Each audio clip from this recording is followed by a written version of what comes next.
Good morning बच्चों, क्या हाल है, कैसे हो। मैं आनंद सिंह एक बार फिर से अपने यूट्यूब चैनल पे आनंद सिंह तोमर में स्वागत करता हूं।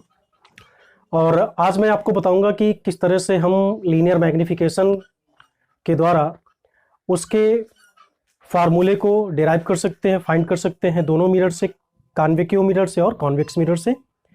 और सबसे पहले हम इसकी डिफिनीशन पढ़ लेते हैं कि what is the definition of linear magnification by the concave mirror और कॉन्वेक्स मिरर। मतलब कि किस तरह से हम इसको डिफाइन कर पाएंगे, किस तरह से समझ पाएंगे कि लीनियर मैग्नीफिकेशन होता क्या है।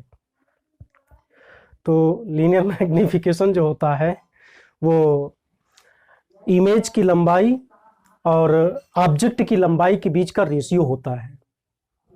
The linear magnification of mirror is ratio of the length of image and the length of object. तो चलते हैं, सबसे पहले हम कॉन्केव मिरर से लीनियर मैग्नीफिकेशन निकालते हैं। तो ये बना लीजिए कॉन्केव मिरर, ये बन गया कॉन्केव मिरर।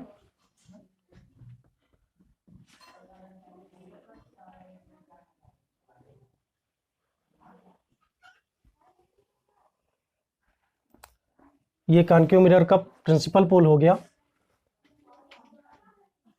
ये फोकस हो गया,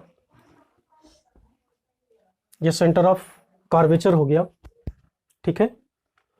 और ये लेट कर लेते हैं कि इनफाइनिट और सेंटर ऑफ कर्वेचर के बीच में ऑब्जेक्ट रखी है, an object placed at between infinite and centre of curvature, O A, okay.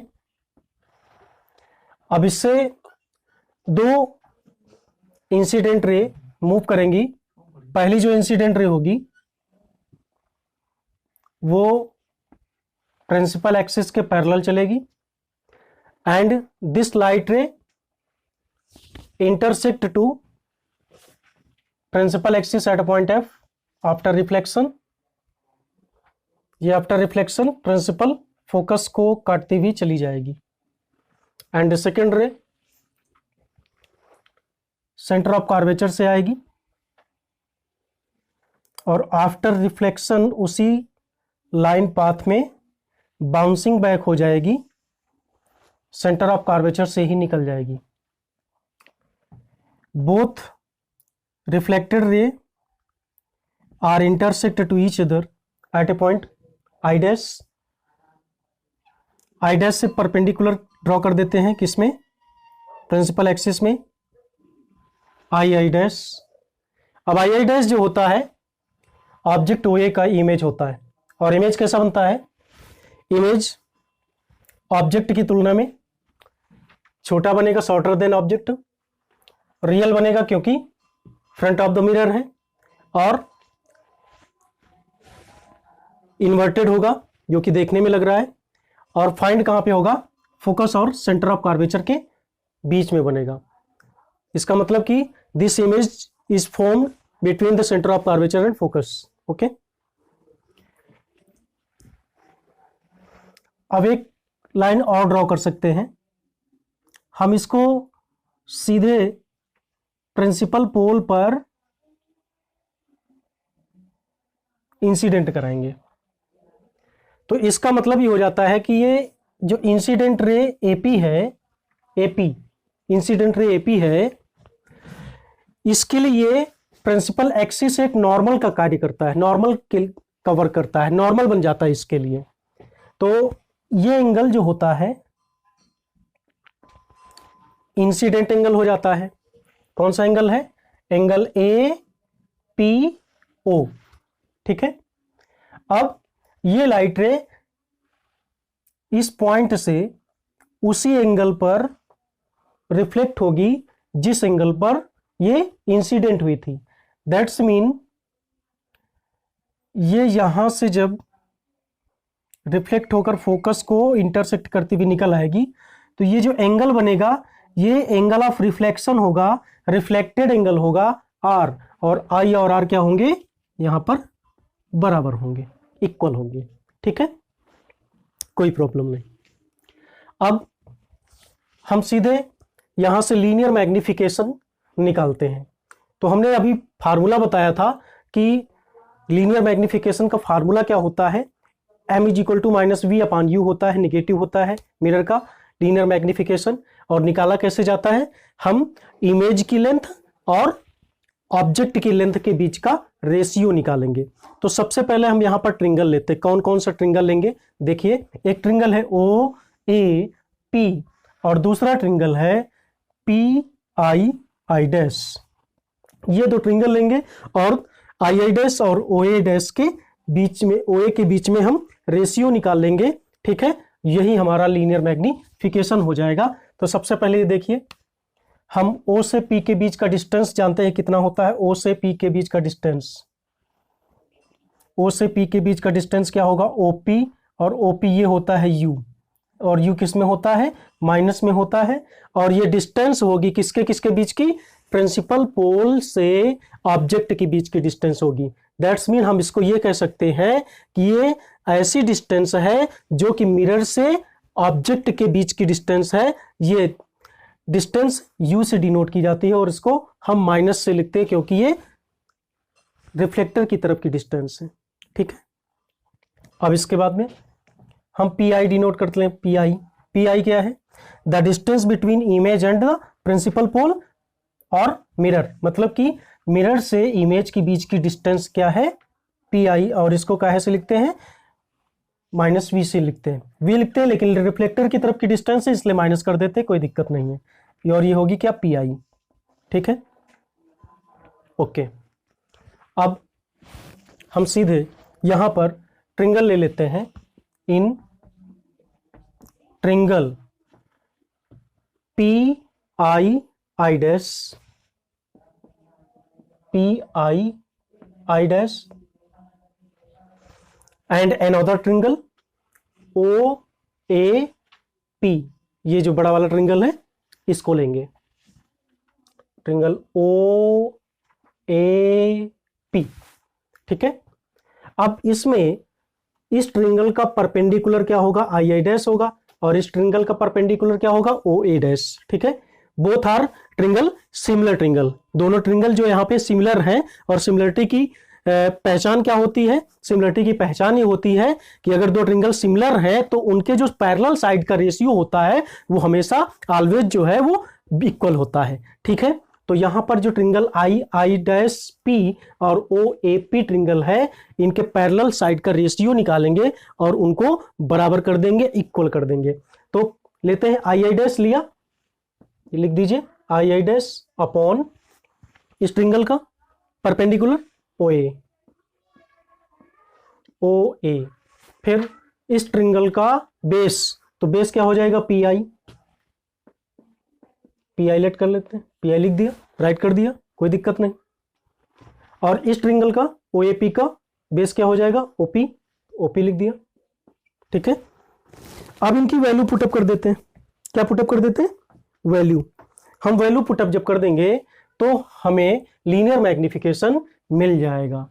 तो आई डैश थोड़ा सा देखने में बड़ा लगता है तो इसको हम Y2 लेट कर लेते हैं और इसको Y1 लेट कर लेते हैं। ठीक है, तो आई डैश की जगह पे Y2, OA की जगह पे Y1। PI की वैल्यू क्या है, माइनस का V, तो माइनस का V लिख दीजिए। OP की वैल्यू क्या है, OP की वैल्यू माइनस U लिख दिया, माइनस माइनस प्लस हो जाएगा। तो Y2 upon Y1 is equal to V upon U। लेकिन अब यहां पर एक प्रॉब्लम आती है, फिगर में इमेज ये, सॉरी ऑब्जेक्ट ये, इमेज ये, इमेज यहां पर इन्वर्टेड बन रहा है। और जब इमेज इन्वर्टेड बनेगा तो यहां पर मैग्निफिकेशन लीनियर कैसे होगा। तो लीनियर बनाने के लिए हम आई डैश को हम कहां मानेंगे, ऊपर, प्रिंसिपल एक्सिस के ऊपर ले जाएंगे। और जब इसको ऊपर ले जाएंगे तो Y2 यहां पर किस में हो जाएगा, माइनस में हो जाएगा। किस में हो जाएगा, माइनस में हो जाएगा। और जब Y2 माइनस होगा तो इधर भी माइनस लगा देंगे।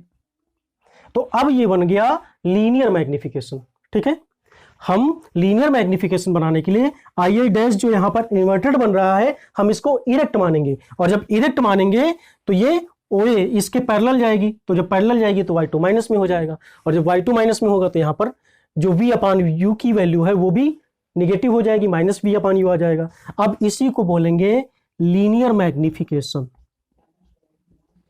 क्या बोलेंगे? Linear magnification.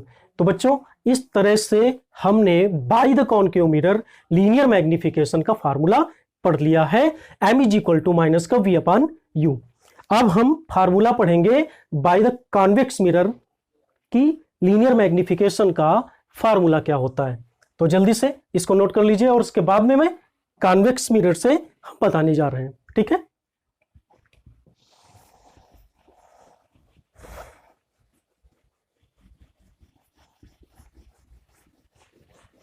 तो कॉन्वेक्स मिरर से देख लेते हैं कैसे फाइंड कर सकते हैं। अब बच्चों फाइंड करेंगे कॉन्वेक्स मिरर से लीनियर मैग्निफिकेशन का फार्मूला जो आया था। अभी हमने कॉनकेव मिरर से लीनियर मैग्निफिकेशन का फार्मूला दिखाया है, m is equal to minus v upon U होता है। तो हम कॉन्वेक्स मिरर से बड़े ही इजीली तरीके से फाइंड कर सकते हैं, ठीक है। तो सबसे पहले बनाइए कॉन्वेक्स मिरर। ये बन गया कॉन्वेक्स मिरर,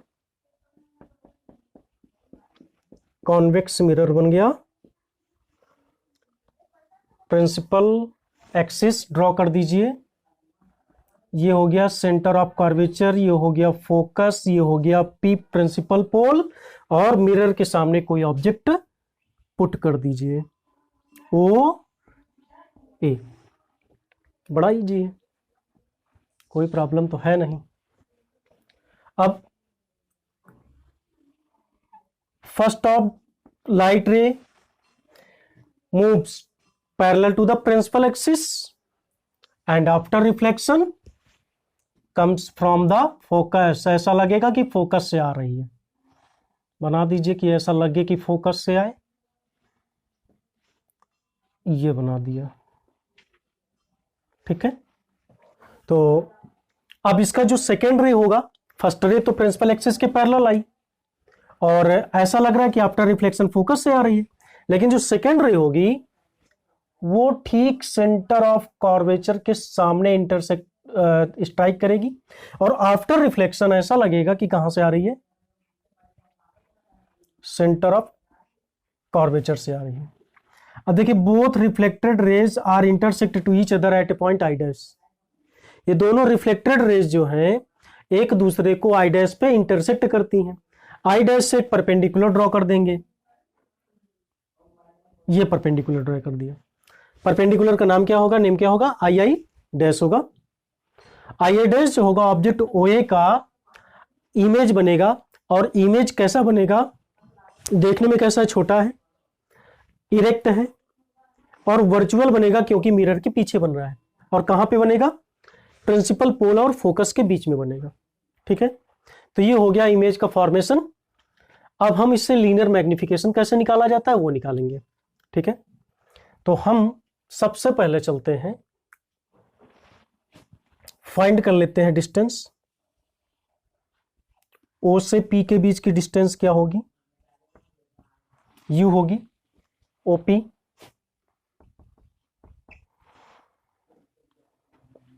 पी से आई के बीच की डिस्टेंस क्या होगी,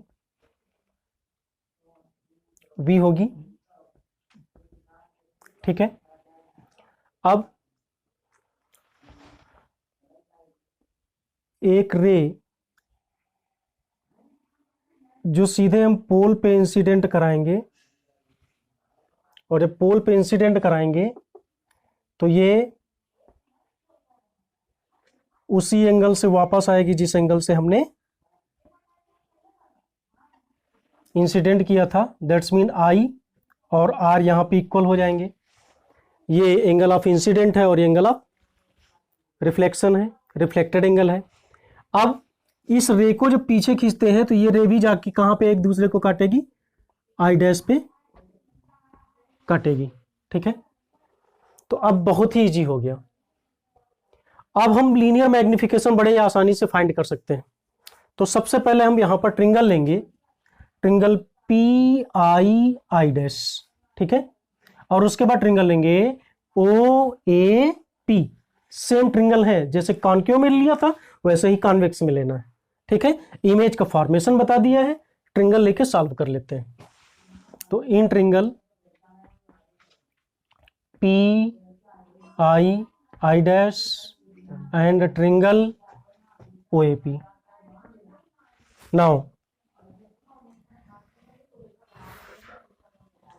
इसके बाद हम आई डैश परपेंडिकुलर ले लेंगे अपॉन ओ ए।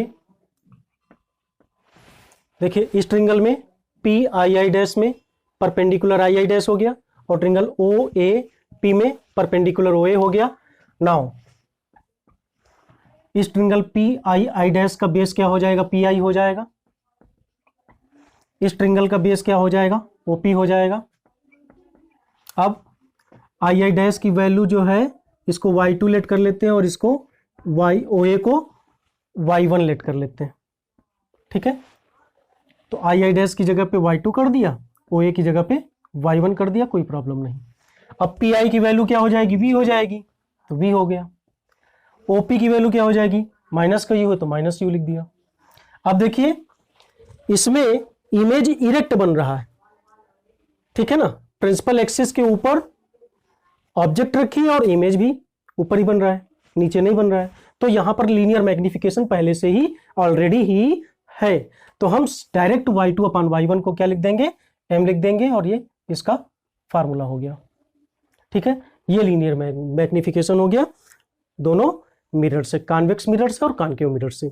अब हम एक चीज बताना चाहते हैं आपको कि मिरर के द्वारा कॉन्जुगेट फोकाई हम कैसे निकाल सकते हैं, उसका कंसेप्ट कैसे समझ सकते हैं, किसका, कॉन्जुगेट फोकाई का। तो कॉन्जुगेट फोकाई देख लेते हैं कि किस तरह से हम कॉनकेव मिरर से और कॉन्वेक्स मिरर से कॉन्जुगेट फोकाई पढ़ते हैं।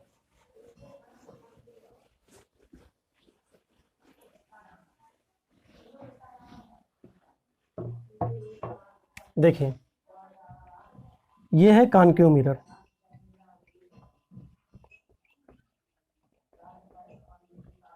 हम पढ़ रहे हैं क्या,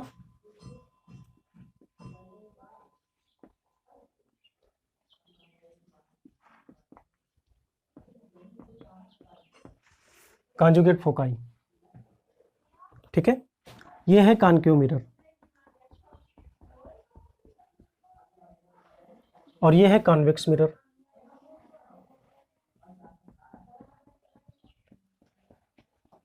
बच्चों आपने पढ़ा होगा कि कॉनकेव मिरर में सिर्फ एक कंडीशन को छोड़ दिया जाए, अगर कौन सी कंडीशन को, जब ऑब्जेक्ट मिरर और फोकस के बीच में रखती है तो ऑब्जेक्ट का इमेज मिरर के पीछे बनता है।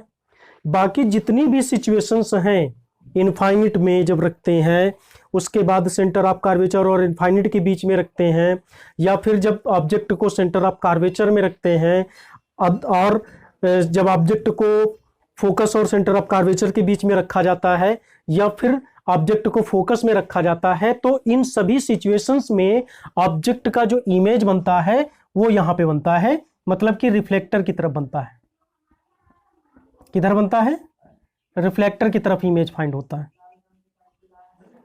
केवल एक सिचुएशन में जब ऑब्जेक्ट फोकस और मिरर के बीच में रखी होती है तो वहां पर इमेज यहां पर बनता है। कब, जब ऑब्जेक्ट एफ और पी के बीच में बनती है। तो केवल इस सिचुएशन को अगर छोड़ दिया जाए तो बाकी पांचों सिचुएशन में, कि जब ऑब्जेक्ट इनफाइनिट में रखी हो, जब ऑब्जेक्ट सेंटर ऑफ कर्वेचर और इनफाइनिट के बीच में रखी हो, जब ऑब्जेक्ट सेंटर ऑफ कर्वेचर के बीच में रखी हो, जब ऑब्जेक्ट सेंटर ऑफ कर्वेचर और फोकस के बीच में रखी हो, जब ऑब्जेक्ट फोकस में रखी हो, तो हर स्थिति में, हर सिचुएशन में रिफ्लेक्टर के सामने इमेज बनता है। ठीक है ना, तो वहां पर ऑब्जेक्ट भी गिवन और इमेज भी गिवन होता है। ठीक है ना, दोनों पॉइंट होते हैं। यहां पर जो पॉइंट ऑब्जेक्ट है ये भी हो गया, और ये जो इमेज होता है इसको पॉइंट इमेज बोलते हैं। ठीक है ना, अब इन दोनों पॉइंटों को हम एक दूसरे का क्या कह देते हैं, कॉन्जुगेट फोकाई।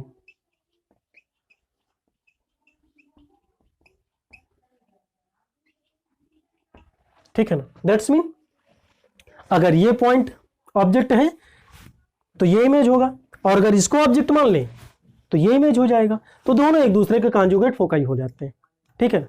बट जब ये सिचुएशन आती है कि by the concave mirror the object is placed between focus and mirror, तो वहां पर इमेज मिरर के पीछे बनता है। तो हमें ऑब्जेक्ट तो पता होता है लेकिन इमेज का कोई भी अता पता नहीं होता है, केवल वो वर्चुअल माना जाता है। तो इस तरह से हम यहां पर कॉन्जुगेट फोकाई को हम नहीं निकाल सकते हैं। हम इसकी जो कल्पना होती है हम निकाल नहीं सकते हैं, हम जो है क्लियर नहीं बता सकते हैं कि कॉन्जुगेट फोकाई कैसे बनेगा, इमेज कहां पर है। दैट्स मीन इम्पॉसिबल वहां पर कॉन्जुगेट फोकाई को निकाल पाना।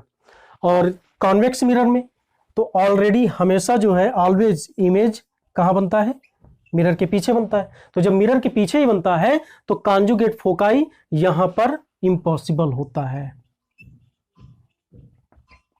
ठीक है ना।